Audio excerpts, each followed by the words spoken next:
నమస్తే సార్. నమస్కారం అండి. సార్, మొత్తానికి తమిళనాడు రాజకీయాలు ఎప్పుడూ లేని విధంగాను అంటే మనకి ముందరే తెలిసిందే, జయలలిత అలాగే ఈ సినీ ఇండస్ట్రీకి సంబంధించిన వాళ్ళు తమిళనాడు రాజకీయాల్లోనే ముఖ్యమైన పాత్రలు పోషించారు. బట్ ఇప్పుడు ఏంటంటే విజయ్ విషయానికి వచ్చేసరికి మాత్రం ఎలాంటి రాజకీయ అనుభవం లేకపోయినా, ఎంత పెద్ద ప్రచారాలు గొప్పగా లేకపోయినా, పెద్ద సపోర్ట్ ఒక పెద్ద క్యాడర్ ఉండి మేమున్నాం నీకెందుకు దూసుకెళ్ళు అనేవాళ్ళు లేకపోయినా, నిజంగానే అసలు ఏకంగా బరిలోకి దిగి సింగిల్ గా విజయం సాధించాడంటే నిజంగా హ్యాట్స్ ఆఫ్ చెప్తూ ఉన్నారు అందరూను. దీనికి మీ అనాలిసిస్ ఏంటి అసలు? అంటే విజయ్ ఎలాంటి పాత్ర పోషించాడు ఇందులో, ఎలాంటి స్టెప్పులు తీసుకుంటే ఈ విజయాన్ని వరించింది? వాస్తవంగా చెప్పాలంటే విజయ్ పార్టీ వ్యక్తి దగ్గర నుంచి కూడా అనేక ఇబ్బందులకు గురి చేసేటువంటి పరిస్థితులు చేశారు, మనం చూసాం. అయితే వీటన్నిటికన్నా కూడా ముఖ్యంగా స్టాలిన్ సనాతన ధర్మం మీద వ్యాఖ్యలు చేయటం, అదే విధంగా ఉదయనిధి స్టాలిన్ చేయటము, హిందూ సమాజాన్ని అవమానించటము, ఇవన్నీ కూడా ప్రజలు చాలా పెద్ద ఎత్తున వీళ్ళు మతాల మధ్య శిక్ష పెడుతున్నారు, దక్షిణాది ఉత్తరాది అని చెప్పేసి దేశాన్ని విచ్ఛిన్నం చేయడానికి ప్రయత్నం చేస్తున్నారు. డెఫినెట్ గా వీళ్ళు దేశద్రోహులతో సమానం, వీళ్ళని ఓడించాలి, ఈ దేశాన్ని కాపాడాలంటే స్టాలిన్ ఓడించాలి అనేది ఒకే సింగిల్ డెసిషన్ తీసుకున్నారు. ఆ డెసిషన్ లో భాగమే వాళ్ళని మీకు విజయ్ నిజంగా కూడా అంత పెద్ద ఎత్తున మెజారిటీ రావటం అనేది ఊహించినటువంటి విషయం కూడా జరిగిందని చెప్పాలి. అదేవిధంగా ఏఐడిఎంకి కూడా దగ్గర వాళ్ళకు కూడా 65 సీట్లు ఆ రేంజ్ లో వాళ్ళు రావటం, మరి స్టాలిన్ థర్డ్ ప్లేస్ లోకి వెళ్ళేటువంటి పరిస్థితి చూస్తామంటే వాళ్ళు స్వయంకృత అపరాధం ఇదంతా కూడా. అంటే వాళ్ళు కేవలం అధికారం వచ్చిన తర్వాత విచ్చలవిడితనంతో అరాచకం చేయటము, అవినీతికి పాల్పడటము, మరి గతం నుంచి అధికారం చేతుల్లో ఉంది కాబట్టి కరుణానిధి నుంచి ఇవాళ ఈ రకంగా మనం ఏది చేసినా సరిపోతుంది, ఎన్ని రకాలుగా మన అధికారం కోసం దేశాన్ని విచ్ఛిన్నం చేయడానికి పెద్ద ఎత్తున కుట్రలు చేసినటువంటి వ్యక్తుల్లో స్టాలిన్ మొట్టమొదటి వ్యక్తిని మనం చెప్పొచ్చు అన్నమాట.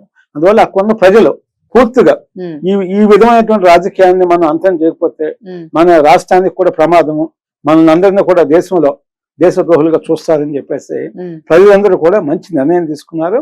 దాంట్లో భాగంగానే ఇవాళ స్టాలిన్ ని రాజకీయంగా సమాజ్ చేశారంటే అందరూ కూడా ఆ మతము ఈ కులమని కాకుండా అందరూ కూడా అన్ని వర్గాలు కూడా స్టాలిన్ అంతం చేయడానికి గతంలో ఆంధ్రప్రదేశ్ లో జగన్మోహన్ రెడ్డిని ఏ విధంగా అయితే రాజకీయంగా సమాజ్ చేశారో అదే విధంగా వాళ్ళు స్టాలిన్ కూడా అదే చేశారు.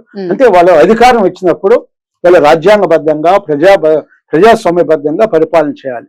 అట్లా కాకుండా విచ్చలవిడిగా విర్రవీగి రౌడీజం చేసి, గోండాయిజం చేసి, కులాల మధ్య చిచ్చులు పెట్టి, మతాల మధ్య చిచ్చులు పెట్టి, ప్రాంతాల మధ్య చిచ్చులు పెట్టి, ఇవన్నీ కూడా అంటే కోర్టులను కూడా అవహేళన చేసేటువంటి పరిస్థితులు చేశారు. డెఫినెట్ గా ప్రజా కోర్టులో 100% వాళ్ళ శిక్ష పడింది.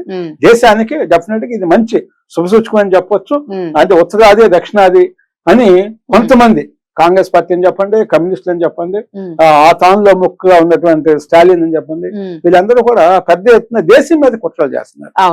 ఆ కుట్రల్ని పటాపంచలు చేసి డెఫినెట్ గా వీళ్ళకి బుద్ధి చెప్పాలి, భవిష్యత్తులో ఎవరో కూడా ఇలాంటి వైఖరి తీసుకోకూడదని చెప్పేసి ప్రజలు చాలా పెద్ద ఎత్తున చైతన్యవంతంగా వాళ్ళు ఆలోచించారు కాబట్టి వాళ్ళ విజయ్కి పెద్ద ఎత్తున వాళ్ళ మెజారిటీ రావడం జరిగింది. అదేవిధంగా అన్నాడీఎంకే కూడా మంచి స్థానాలు వచ్చినాయి మనం చెప్పుకోవచ్చు. ఏదైనా కూడా హంగులో ఒక మంచి పరిపాలన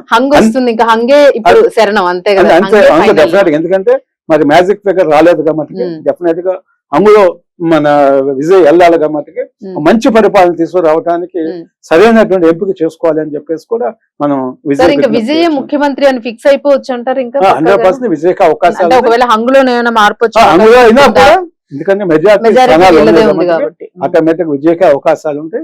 మినిస్టర్స్ ఆటోమేటిక్ గా వేరే ఏదైతే మా రాజకీయ పార్టీ వాళ్ళతో ఇదవుతుందో ఆటోమేటిక్ వాళ్ళకి మంత్రి పదవులు వస్తాయి. విజయ్ కూడా ఫ్రెష్ గా మనకి కొంచెం మంచి పరిపాలన అవకాశం ఉంటుంది.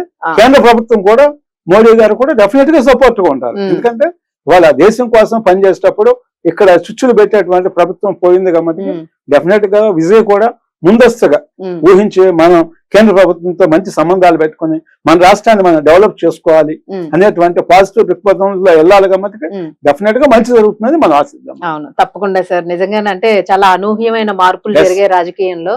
సో నిజంగానే విజయ్ ముఖ్యమంత్రిగా ఆ పదవిని చేపట్టి ఆ తమిళనాట ప్రజలు ఎవరైతే ఏది కోరుకుని ఆయనకి ఆ పదవిని ఆ ఓటింగ్ ఇచ్చారో, సో ఖచ్చితంగా ఈసారి మాత్రం ఎక్కడ చూసినా కూడా ప్రజల అభీష్టం మేరకే ఓటు వేయడం జరిగింది. ఎక్కడ కూడా ఈ రౌడీజానికి ఇవ్వలేదు జాతి రాజకీయాలకి ప్రాంతాలకి వీటికి అతీతంగా ప్రజలు ఓట్లు వేశారు. అందువల్ల ఇవాళ ఈ 4 రాష్ట్రాల్లో ఇవాళ విజయం అనేది మార్పు వచ్చిందంటే అదే కారణం అన్నమాట.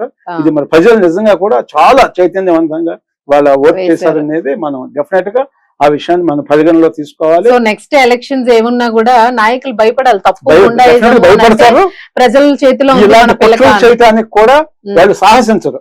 మన కుట్రలు చేసినా కుతంత్రాలు చేసినా ప్రాంతాల మధ్య మతాల మధ్య చిచ్చు పెడితే డెఫినెట్ గా మనం రాజకీయంగా సమాధి చేస్తారని ఆల్రెడీ ఈ ఫలితాలు ఒక ఎగ్జాంపుల్ గా ఉన్నాయి కాబట్టి డెఫినెట్ గా వాళ్ళు కూడా ముందు రాజకీయాలు చేయాలంటే చాలా జాగ్రత్తగా ప్రజల్ని దృష్టిలో పెట్టుకుని ప్రజల సంక్షేమం కోసం చేసినప్పుడు మాత్రమే వాళ్ళకి అవకాశం ఇస్తారు. Right sir, thank you sir.